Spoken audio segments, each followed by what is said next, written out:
Former SBI chairman Rajneesh Kumar has been appointed as the economic advisor of which Indian state? भाई SBI के पूर्व अध्यक्ष रजनीश कुमार को किस भारतीय राज्य का आर्थिक सलाहकार नियुक्त किया गया है? ऑप्शन है आपके तमिलनाडु, तेलंगाना, आंध्र प्रदेश, कर्नाटका। तो चलते हैं आंसर की तरफ।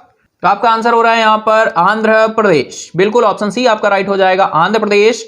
तो वाईएस जगनमोहन रेड्डी के नेतृत्व वाली आंध्र प्रदेश सरकार ने एसबीआई के पूर्व अध्यक्ष रजनीश कुमार को आंध्र प्रदेश का आर्थिक सलाहकार नियुक्त किया है।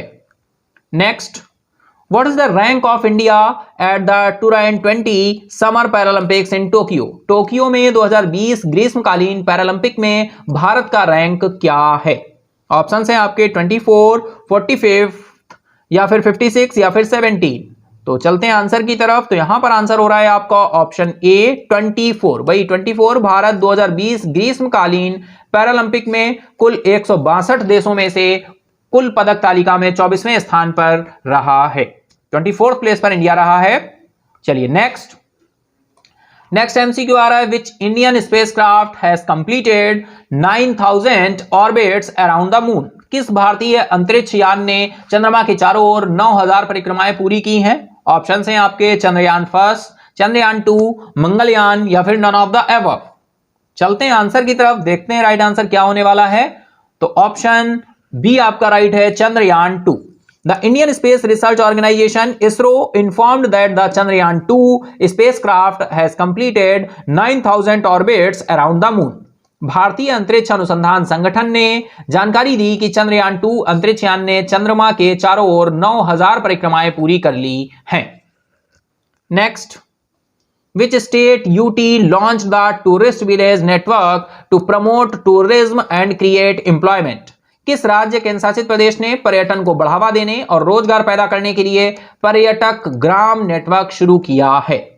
ऑप्शन है आपके गोवा, पुडुचेरी, आसाम, जम्मू एंड कश्मीर। चलते हैं आंसर की तरफ। तो यहां पर आंसर हो रहा है आपका जम्मू एंड कश्मीर। भाई जम्मू एंड कश्मीर के लेफ्टिनेंट गवर्नर ने पर्यटन को बढ़ावा देने और युवाओं के लिए स्थायी रोजगार पैदा करने के लिए टूरिस्ट विलेज नेटवर्क को लॉन्च किया है। Jammu and Kashmir Lieutenant Governor has launched the Tourist Village Network to promote tourism and create sustainable employment for the youth. Next MCQ आ रहा है, who chaired the 30th BRICS Summit virtually? भाई 13वें BRICS शिखर सम्मेलन की वस्तुतः अध्यक्षता किसने की? Option है आपके Vladimir Putin, Xi Jinping, Jair Bolsonaro या फिर पीएम नरेंद्र मोदी। तो चलते हैं आंसर की तरफ। तो यहां पर आंसर हो रहा है आपका PM Narendra Modi. Option D आपका राइट है, prime minister Narendra Modi has chaired the 30th BRICS summit virtually. भाई 30th ब्रिक्स समिट की जो चेयर किया है वो किया है प्रधानमंत्री नरेंद्र मोदी ने। नेक्स्ट एमसीक्यू आ रहा है, how much amount has been allocated to the PLI scheme in the union budget 2021 and 22? केंद्रीय बजट 2021-22 में PLI योजना के लिए कितनी राशि आवंटित की गई है? ऑप्शन है आपके 1.68 लाख करोड़, 1.97 लाख करोड़, 1.45 लाख करोड़ या फिर 1.81 लाख करोड़। तो यहां पर राइट आंसर आपका हो रहा है, चलते हैं आंसर की तरफ, देख लेते हैं राइट आंसर क्या होने वाला है। यहां पर राइट आंसर हो रहा है आपका 1.97 लाख करोड़। तो बिल्कुल क्लियर, ये अमाउंट आपके लिए इंपॉर्टेंट होगा, 1.97 lakh crore. The PLI scheme has been announced in the Union Budget 2021 and 22 for 13 sectors at an outlay of rupee 1.97 lakh crore. PLI योजना की घोषणा केंद्रीय बजट 2021-22 में 13 क्षेत्रों के लिए 1.97 लाख करोड़ रुपए के परिव्यय से की गई है। नेक्स्ट एमसीक्यू आ रहा है, Kongthong village which has been nominated as UNWTO best tourism village is located in which state? Kongthong गांव जिसने UNWTO सर्वश्रेष्ठ पर्यटन गांव के रूप में नामित किया गया है, किस राज्य में स्थित है? ऑप्शन है आपके मणिपुर, अरुणाचल प्रदेश, मिजोरम, मेघालय। चलते हैं आंसर की तरफ। तो यहां पर आंसर हो रहा है आपका मेघालय। बिल्कुल क्लियर, मेघालय आपका आंसर होगा। Meghalaya's whistling village Kongthong has been nominated by the ministry of tourism for the UNWTO best tourism village award. भाई मेघालय के व्हिस्लिंग गांव कोंगथंग को पर्यटन मंत्रालय द्वारा UNWTO के सर्वश्रेष्ठ पर्यटन गांव पुरस्कार के लिए नामित किया गया है। सर्वश्रेष्ठ पर्यटन गांव पुरस्कार के लिए नामित किया गया है किसको? मेघालय को तो बिल्कुल मेघालय याद रखेंगे और विलेज का नेम भी याद रखेंगे, कोंगथंग है। UNWTO के द्वारा बेस्ट टूरिज्म विलेज के लिए इसको नॉमिनेट किया गया है, पुरस्कार के लिए नामित किया गया है।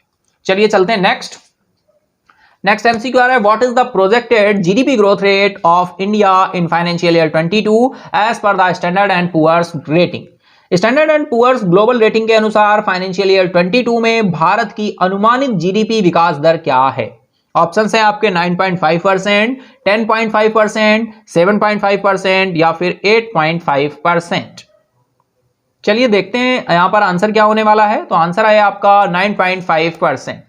तो Standard and Poor's global rating has revised India's growth forecast and now expects the economy to grow 9.5% in 2021 and 22। Financial year 22 की बात हो रही है, तो स्टैंडर्ड एंड पुअर्स ने भारत इसको संशोधित किया है और संशोधित करके 9.5% पर रहने की बात की है। Next, which Indian minister has been named as the Sherpa for the G20 when India holds the presidency of the group। किस भारतीय मंत्री को G20 के लिए शेरपा के रूप में नामित किया गया है जब भारत समूह की अध्यक्षता करता है? ऑप्शन है आपके नितिन गडकरी, पीयूष गोयल, किरण रिजिजू, वेंकैया नायडू। तो यहां पर आंसर होने वाला है आपका ऑप्शन बी, पीयूष गोयल। केंद्रीय वाणिज्य और उद्योग मंत्री पीयूष गोयल को 2023 18th एडिशन 18वां संस्करण है G20 के लिए भारत का शेरपा नियुक्त किया गया है। Piyush Goyal, union minister of commerce and industry minister, has been appointed as India sherpa for the G20 in 2023 18th edition. तो ये आपका राइट आंसर हो जाएगा ऑप्शन बी, पीयूष गोयल जी को अपॉइंट किया गया है शेरपा के रूप में भाई। चलिए चलते हैं नेक्स्ट एमसीक्यू आ रहा है, HDFC bank has partnered with which organisation to provide credit support to the MSME sector. HDFC bank ने एमएसएमई क्षेत्र को ऋण सहायता प्रदान करने के लिए किस संगठन के साथ भागीदारी की है? तो ऑप्शंस हैं आपके khadi and village industry commission, KVIC की बात हो रही है। नेक्स्ट ऑप्शन है आपका national Small Industries Corporation, NSIC की बात हो रही है। फिर आपको बात हो रही है national institute of micro small and medium enterprises, NIMSME की बात हो रही है। फिर लास्ट ऑप्शन है आपका small industries development bank of India यानी कि सिडबी की बात हो रही है। तो चलिए चलते हैं आंसर की तरफ, देखते हैं आंसर क्या होने वाला है। तो यहां पर राइट आंसर हो रहा है आपका NSIC, National Small Industries Corporation. NSIC आपका राइट आंसर हो रहा है, राष्ट्रीय लघु उद्योग निगम। बिल्कुल डियर, एचडीएफसी बैंक ने साइन किया है an MOU with the National Small Industries Corporation NSIC for providing credit support to the micro small and medium enterprises sector. HDFC bank ने सूक्ष्म लघु और मध्यम उद्योग क्षेत्र को ऋण सहायता प्रदान करने के लिए राष्ट्रीय लघु उद्योग निगम एनएसआईसी के साथ एक समझौते ज्ञापन पर हस्ताक्षर किए हैं। तो भाई एमओयू है, समझौता ज्ञापन है, आप इसको ध्यान रखेंगे। एचडीएफसी बैंक ने किसके साथ किया है? एनएसआईसी के साथ इसको साइन अप किया है।